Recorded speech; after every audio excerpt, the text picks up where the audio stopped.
नमस्कार मित्रमैत्रिणींनो, आज आपण बनवणार आहोत महाशिवरात्रीचा अगदी साध्या सोप्या पद्धतीने पटकन बनणारा असा उपवासाची थाळी। तर सगळ्यात अगोदर आपण बनवणार आहोत साबुदाण्याची खीर।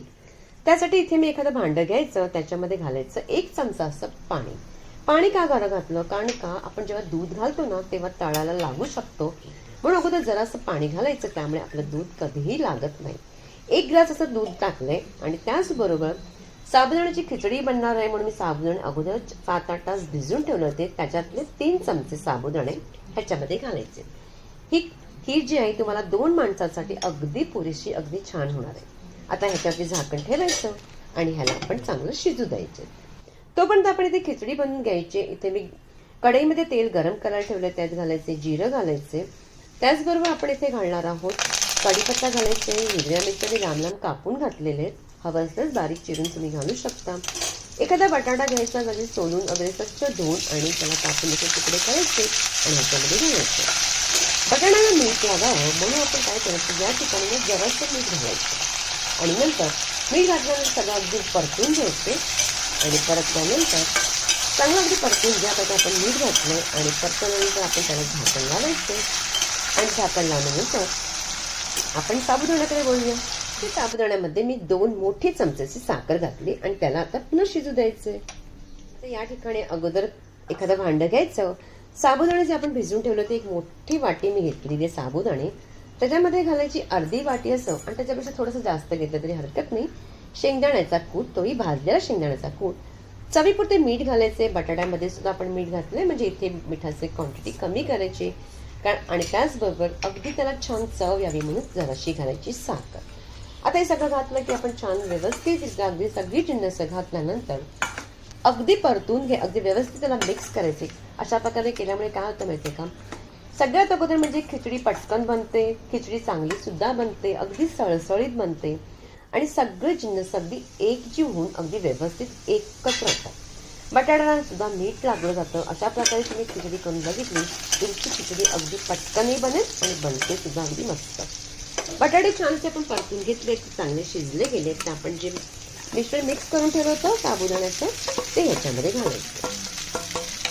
साबुदाण्याचं घातल्यानंतर आपण त्याला व्यवस्थित अगोदर परतून घ्यायचे, कारण का सगळे आपण जे अगोदर मिक्स करून घेतलं होतं पाहिलं अशा प्रकारेच करायचे। कधी तुम्ही अशा प्रकारे करून बघा, खिचडी तुमची पटकन सुद्धा बनेल, जास्त वेळ सुद्धा लागणार नाही।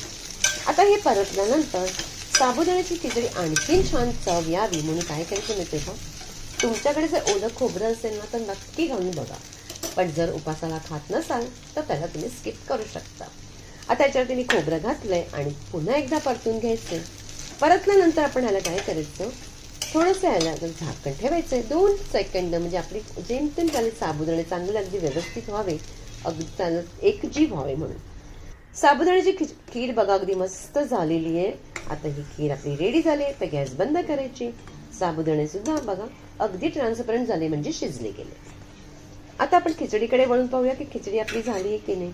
बघा खिचडी सुद्धा अगदी मस्त झालेली आहे आणि जर तुमचा कढईचा एखादा तळ पातळ असेल तर काय करा, कधी खिचडी बनवताना खाली तवा ठेवा, म्हणजे खिचडी जरा सुद्धा लागणार नाही।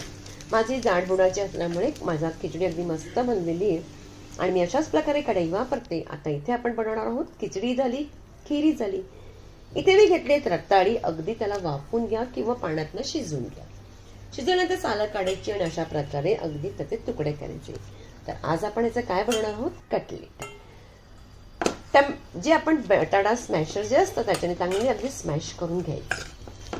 आता याप्रमाणे अगदी स्मॅश केलं ना की अगदी जास्त व्यवस्थित होतं, हाताने केलं तरी चालेल, हरकत नाही।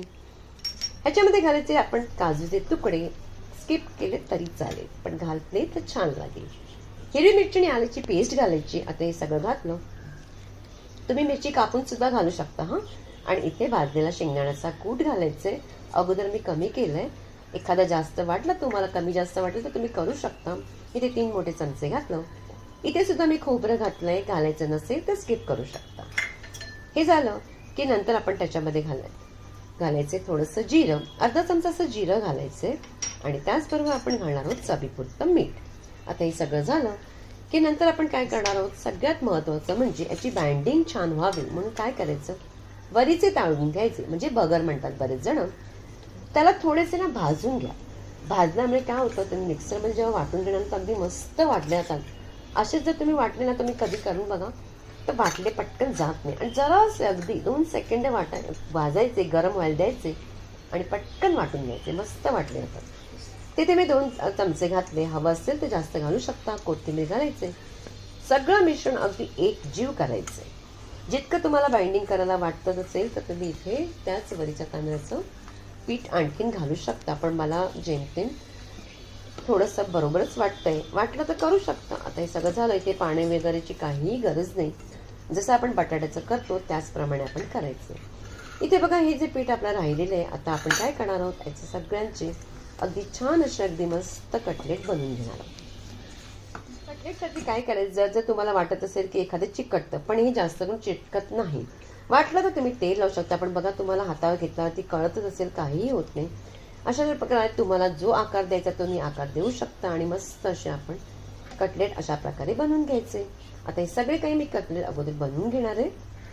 हे काही आपले रेडी करून घेतलेले आहेत. आता काय करायचं, इथे जे वरीच्या तांदळाचं पीठ होतं ते घ्यायचं आणि एक एक कटलेट त्याच्यामध्ये घालायचं आणि त्याला थोडंसं अगदी लावून घ्यायचं.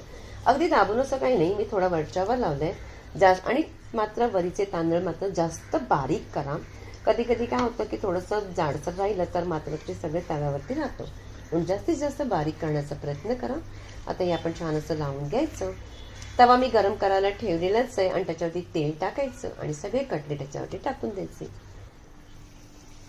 ते मी टाकले, थोडे आजूबाजूला तेल घ्यायचं आणि मी एकदम मध्ये परतून घेतलं होतं. आणि पहा, छान असे आपले कटलेट्स रेडी झालेत. अगदी मस्त झालेत. तिन्ही वस्तू आपल्या रेडी झालेत. तर आणखीन एक तुम्हाला मी पदार्थ दाखवते, तो म्हणजे अगदी साधा सोपा. बटाटे घ्यायचे. अशा प्रकारे बटाटे घ्यायचे, त्याला स्वच्छ धुवून वगैरे.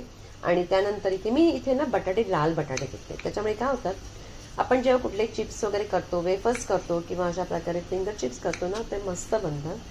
बाजूचे सगळं आपण जे बटाटे काढून टाकायचे, पण मात्र फेकायचे नाही ना. तुम्ही कुठली बटाट्याची भाजी किंवा कुठली भाजी करत असाल तर त्याच्यामध्ये तुम्ही टाकू शकता. आता मात्र इथे मला ना बटाटे लांबसर मोठे मिळाले नाही. थोडासा आकार लहान नाही, तर मी लहानच करणार आहे. कारण आपण लहान काय आणि मोठे काय, खायला तर मात्र छान लागले पाहिजे. आता अशा प्रकारे आपण त्याचे चौरस असे करून घ्यायचे. जे बटाटे आपण भाजीला वापर करायचा. अशाच प्रकारे दुसरा सुद्धा बटाटा करायला घे. तेल इथे मी गरम करायला ठेवलंच होतं. तेल छान असं गरम झालेलं आहे. तर आपण जे बटाट्याचे सगळे चिप्स करून ठेवले होते, म्हणजे फिंगर चिप्स वगैरे, ते सगळे याच्यामध्ये घालायचे. आणि घातल्यानंतर तेल मात्र चांगलं अगदी गरम ठेवा, कडकडीत गरम ठेवा. असं मस्त असं कडकडीत गरम ठेवल्यामुळे काय होतं माहिती आहे का, अगदी पटकन छान बनतात. त्याच्यामध्ये थोडंसं ना मिठाचं पाणी घालायचं. मीठ आणि पाणी करून अगदी मिक्स करून ठेवायचं. वेफरमध्ये असाच प्रकारे पडतो. तुम्हाला वेफरचा सुद्धा मी व्हिडिओ आता तुमच्याकडे येणारच आहे, तेव्हा तुम्ही एकदा करून बघा. अशा प्रकारे घातल्यानंतर ते आपले मस्त बनतात. आता अशा प्रकारे झाल्यानंतर थोडा वेळ 2 मिनिटं आपण करायचं आणि पटकन काढून घ्यायचे. हे आपले बटाट्याचे चिप्स मस्त असे फिंगर चिप्स रेडी झालेले आहे.